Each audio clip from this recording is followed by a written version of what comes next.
Assalamualaikum class. Hope you are doing well. Today we are study about the dealing with temperature variation. Temperature variation का क्या मतलब होता है? Temperature ने change होना है, ठीक है। हमारे पास इसमें 2 टाइप्स के एनिमल्स आ जाते हैं, ठीक है। एक होते हैं cold blooded animals and warm blooded animals, ठीक है। कोल्ड ब्लडेड एनिमल्स हमारे पास कौन से होते हैं? The body temperature of cold blooded animals changes with the outside temperature. अच्छा, मैं आप लोगों का आसान लफ्ज़ों में समझाती हूँ कि जो कोल्ड ब्लडेड एनिमल्स होते हैं वो हमारे पास जैसे जैसे टेम्परेचर उनका मतलब बाहर का टेम्परेचर चेंज हो रहा होगा, उनकी बॉडी ने भी उसके साथ ही टेम्परेचर चेंज करते रहना है, ठीक है। अगर बाहर बहुत ज़्यादा सर्दी हो रही है तो उनके बॉडी में भी उसी तरह से सर्दी प्रोड्यूस होगी, ठीक है। अगर बाहर बहुत गर्मी है तो उनकी बॉडी में भी टेम्परेचर वैसा ही होगा, ठीक है। आगे मैं आप लोगों को इसके एग्जाम्पल के साथ आपको क्लियर करती हूँ।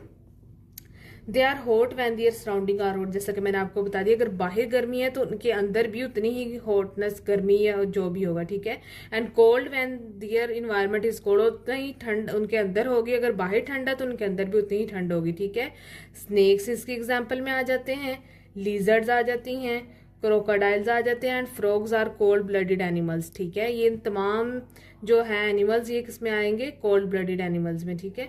When it is very cold and there is no food around during the winters, ठीक है।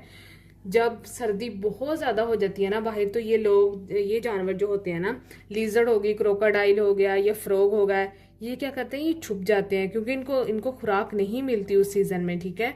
These animal go to sleep, मतलब ये 2-3 महीने के लिए ना सो जाते हैं, ठीक है। This winter sleep is called hibernation, ठीक है। इस विंटर को उनको मतलब उस सीजन को क्या कहते हैं? हाइबरनेशन। क्या मतलब है इसका? जब उनको इर्द गिर्द अपने खुराक नहीं मिल रही, बाहर बहुत ज्यादा सर्दी है, तो वो क्या करेंगे? वो स्लीप में चले जाएंगे, ठीक है, 2-3 मंथ्स के लिए, ठीक है, इतनी ड्यूरेशन के लिए। तो उस प्रोसेस को क्या कहते हैं? हाइबरनेशन। अच्छा, मैं आपको इसके एग्जाम्पल देती हूँ। लिजर्ड आप लोगों ने देखा होगा कि विंटर्स में हमें लिजर्ड नहीं नजर आती। उसका क्या मतलब है? लिजर्ड आप लोगों ने देखा कि सर्दियों में आपको कहीं छिपकली कहीं हो सकती है, बहुत कम, लेकिन ज्यादातर क्या होता है? लिजर्ड नजर नहीं आती। क्यों नहीं नजर आती?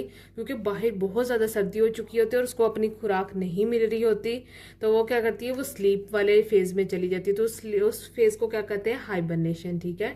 ये हमारे पास कौन से आगे? कोल्ड ब्लडेड एनिमल्स की वो अपना टेम्परेचर को चेंज करते रहते हैं जैसे बाहर का टेम्परेचर चेंज होता है, ठीक है। आगे हमारे पास क्या है? Warm blooded animals. Warm blooded animals वो एनिमल्स होते हैं, इसमें हम ह्यूमंस भी इंक्लूड हैं। क्या है कि अगर बाहर बहुत ज़्यादा सर्दी है तो हमारा टेम्परेचर चेंज नहीं होगा। इसमें क्या था? टेम्परेचर चेंज होगा जैसे जैसे बाहर का टेम्परेचर चेंज होगा, लेकिन जो वार्म ब्लडेड एनिमल्स है इनमें टेम्परेचर चेंज नहीं होगा। जैसा कि हम ह्यूमंस हैं, बाहर बहुत ज़्यादा सर्दी हो रही है तो क्या होगा? हमारे अंदर भी सर्दी प्रोड्यूस होगी? नहीं, ऐसा नहीं होगा। हमारा जो ह्यूमन का टेम्परेचर होता है वो 37 डिग्री है, वो 37 ही रहेगा।